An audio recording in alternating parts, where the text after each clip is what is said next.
78 Sports TV here. Salute to the mighty ldbc. Smash the like button, hit the subscribe, turn on your notification bell so you be notified when I drop a new video. And if you're digging the video, please share the video. All right, y'all. So got some audio I want to play for y'all today. A lot of people sent this to me and wanted me one of my thoughts on Paulie Malinagi's rant against Gervonta Tank Davis. For those who don't know, Gervonta Tank Davis will be facing Jake Paul, something that has been widely reported ever since Lamont Roach versus Gervonta Tank Davis took place. The first time that fight was ruled a draw. Many people felt Lamont Roach won the fight and Tank got a gift decision. After the fight, Jake Paul said he was supposed to be fighting Tank Davis, and the fight got messed up because Tank lost. And he feels that Tank should fight Lamont Roach. Now, when I reported this, a lot of Tank Davis fans came to my page calling me a liar. Oh, why you believe in Jake Paul? I'm like, bro, why would he lie? The man was at the fight. Since then, people like Eddie Hearn have come out and said that the Lamont Roach rematch is not happening. He said Gervonta Davis will be fighting Jake Paul. I reported on that, and once again, people told me I was lying. Why are we listening to Eddie Hearn the devil? Okay? So now that it's been proven that he actually is going to fight Jake Paul, now those same people are justifying Tank fighting Jake Paul like I told you they would do. I said they're going to justify it by telling you that Tank is making this astronomical amount of money, which he's not. He's going to make great money, but it's not no 100 million, not no 200 million, and all these ridiculous reports that's coming out. But this is Paulie's take, so y'all let me know what y'all think. Does for boxing? Well, absolutely nothing. But then again, what have Gervonta Davis and Jake Paul really done for boxing in the ring aspect? Because Jake, I am a believer in Jake as a promoter, and I think that he has a future as a promoter, and I think he's done very well as a promoter, and I think his company has done some very good things for the sport, and for young fighters, and for brewing talent and making good fights on that basis. But as far as from a fighter's perspective, what do they do for boxing from a fighter's perspective? I don't think Gervonta Davis has ever done anything for boxing, honestly. Like I feel like TV has just in this generation, they just create stars, and then they just tell you, okay, we're gonna make this guy the star. It's like they're pre-created, and then they just tell you, because honestly, champ, when's the last time you've been to a Gervonta Davis fight? Since my days at Showtime. And I know you tell me, but here's the thing. See the sneaker right here, these Nikes? I'll tell you, let me finish my thought. Do you see these Nikes? If you promote these Nikes like they promoted Gervonta Davis's career when he fought the coffee salesman and the milkman and all this other stuff, if you promote these Nikes the same way, you will feel, because we live in a generation so stupid.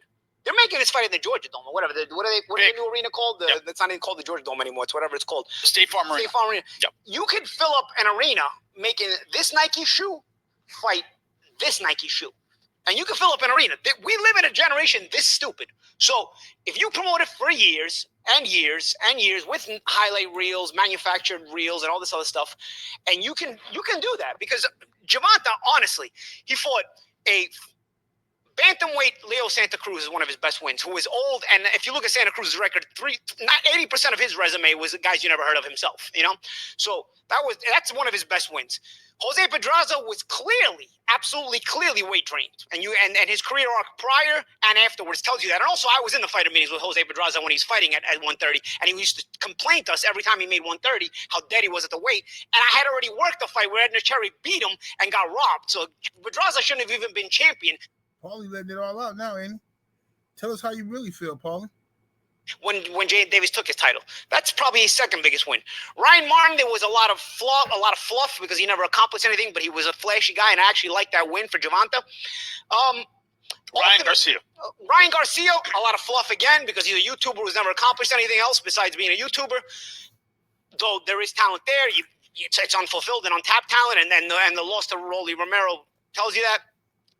So what has Gervonta Davis created, aside from being a manufactured creation that got a big push from Floyd Mayweather? Let's be honest here. A big push from Floyd Mayweather.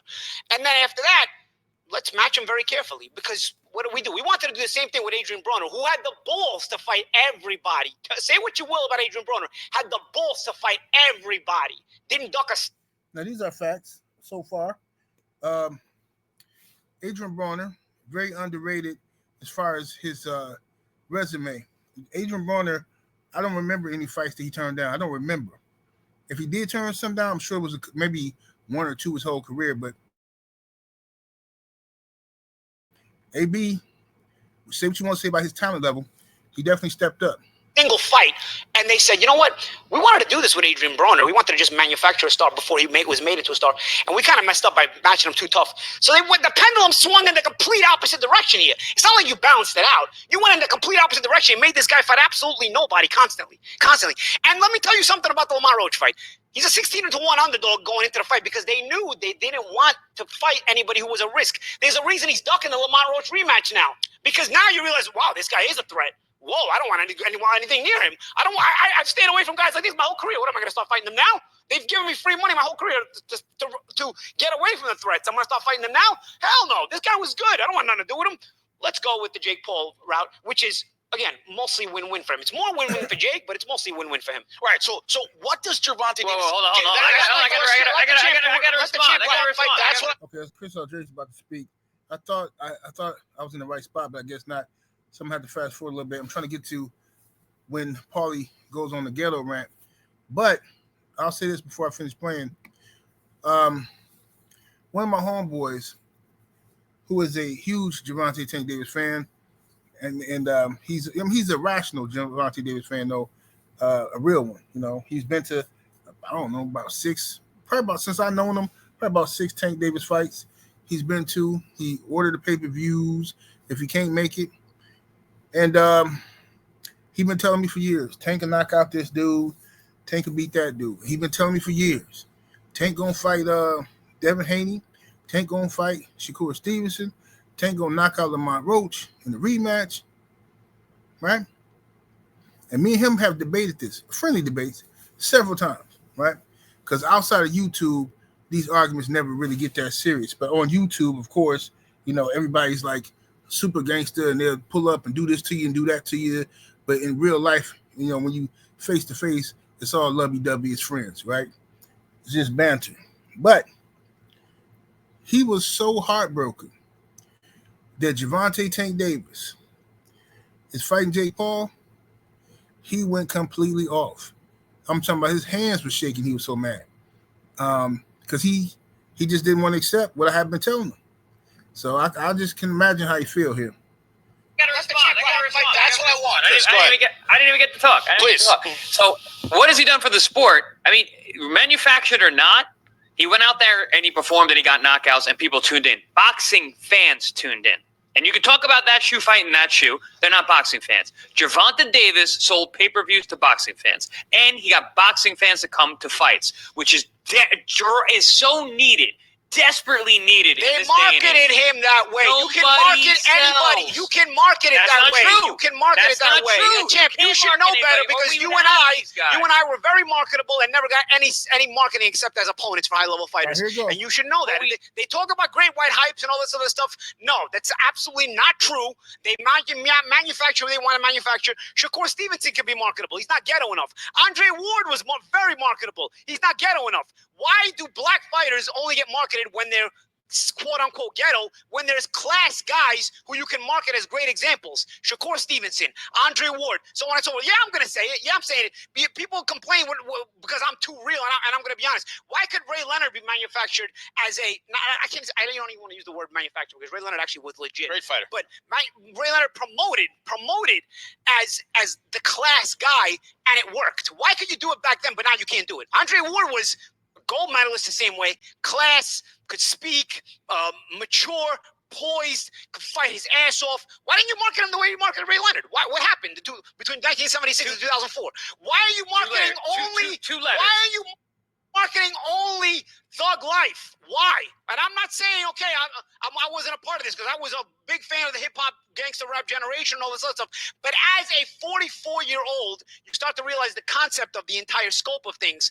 Why are you not marketing guys like Shakur Stevenson more? Why are you marketing this guy who doesn't want any of the smoke? Shakur has wanted all the smoke. This guy doesn't want any of the smoke. Even if the smoke is over there, not only does he not go in the room, he doesn't even want to be near it. You know what I mean? So, and then God forbid. All right, so we'll leave it there. So that's Paulie's viewpoint.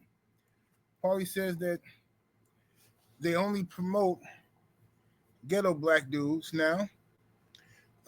Black fighters have to be ghetto in order to be promoted, and that um, when you got class acts, guys who are great fighters, just they're not quote unquote ghetto or thug life, as Paulie says, then they're not promoted. Now, this is interesting. Very interesting stuff from Paulie Malignaggi. But I'm going to refrain from giving my opinion. I want to know how y'all feel. And then I'll come back with another video giving you my opinion. But I want to know how y'all feel. Because I don't want to sway nobody one way or the other. Is there some truth to what Paulie is saying? Is everything he's saying true? Or is Paulie full of it? And the Paulie undercover racist or whatever? Y'all let me know what y'all feel. 78 Sports TV, salute to the mighty. ldbc. Matter of fact, forget that. I'm going to give you my opinion now. I think there's some truth to what Paulie's saying because I can't be a hypocrite. I wouldn't use the words that Paulie used. I would substitute the word ghetto with jig. Okay? There's a certain image that the world wants to portray black people as being loud, obnoxious, as being, as Paulie would say, ghetto. That's what the media is promoting now. They're promoting Bad Girls Club, baddies in Africa, baddies in Jamaica, and they're promoting the nonsense. They promote the sexy reds, right? They promote all this stuff. They promote ignorance in our community as being a representation, the true and only representation of black folks. So if you a suit and tie type guy, if you a person, a 9-to-5 dude, you ain't even attractive to women no more. You somebody who's taking care of your business. What do women say now? I don't want no 9-to-5 guy. I need me a guy that's out there getting to the bag. I need me. This is what the world has come to, because this is what they have promoted. This is what they have sold people. Now, as far as boxing goes,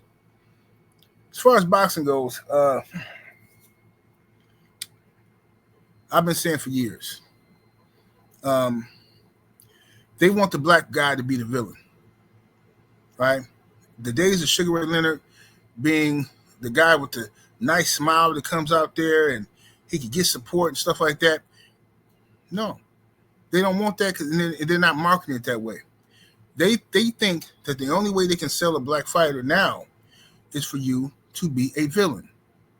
They need you to talk crazy. They need you to be on social media, getting into it with people.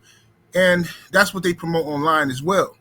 A lot of YouTubers use these type of techniques in order to get clicks, so beef sells, you know what I mean? But the straight up and down guys, the no special effects, as Floyd says, they don't get no attention, right? So they try to force you into a box where you're going to, they try to push you into a lane, I should say, push you into a lane in which you have to get outside your body. It's not enough for you to have a father in your life and be a good guy. See, this is where Paulie is full of it, because Paulie is saying this stuff and it sounds good, Paulie, but these same good fighters, there are good kids like a young Devin Haney. You've been hating on this kid since forever. You've been hating on him since forever. That's what you do, Paulie. You've had an issue. You hated on Deontay Wilder. Deontay Wilder was knocking people smooth out. He was the heavyweight champion of the world. He was pushing for the Anthony Joshua fight, right? He went and resurrected Tyson Fury to fight him, gave him an opportunity. You had nothing but negative stuff to say about Deontay. Then you going off on these racial rants, which is why Showtime let you go. You out here talking about systematic racism doesn't exist, right? So if systematic racism doesn't exist, as Paulie says, right, there's no conspiracy to destroy black people, and there's no system behind all of this stuff, then what are you talking about with the whole? So you're saying now in boxing that the system, the powers that be in boxing, only promote or market black people that's ghetto. So you don't think that that's racism? It's absolutely racism. They want us and they want you and everybody else to believe that this is how black people conduct themselves, and this is how black people should conduct themselves. That's the hustle, Paulie, and this is what we were trying to tell you years ago. See what I'm saying? So it is what it is. But that's my opinion. Y'all let me know how y'all feel. I wish that Tank would have fought Lamont Roach and have not done this. But then again, as we said before, Tank Davis told y'all a long time ago that, you know, he's not like the other fighters. He's about his money, not about legacy. You know, me and fighters is, y'all better realize, me and fighters are different. We're way different. I don't look at it like, I don't care about belts, and I don't care about that stuff. I don't care about none of that. I worry about getting my money and getting out of here. That's what I worry about. Okay, so that's fair. He said he cared about getting his money, getting out of there. I got no problem with that. He's an entertainer. He's WWE. And if he said that himself, he said last year, not last year, but a few months ago, he put up a post on Twitter saying that he don't care nothing about being number one spot in boxing. He's trying to get his money and get up out of here. So I think that what needs to happen now is we all need to come to the realization that Tank is a hype job. Yes, he knocks people out. Is he entertaining? Sure. But that's when he's fighting a certain level of competition. When Tank, if Tank ever fought the guys we want to see him fight, like the Devin Haney's of the world, the Lomachenkos, the Shakur Stevensons, the Teofimo Lopez, we don't know how he would have performed. We don't know because he's an entertainer. What he has shown us has been an illusion. You understand? It's kind of similar to Jake Paul. So, you know, they linking up.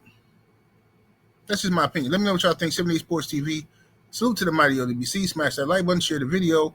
I'm up out of here. Deuces.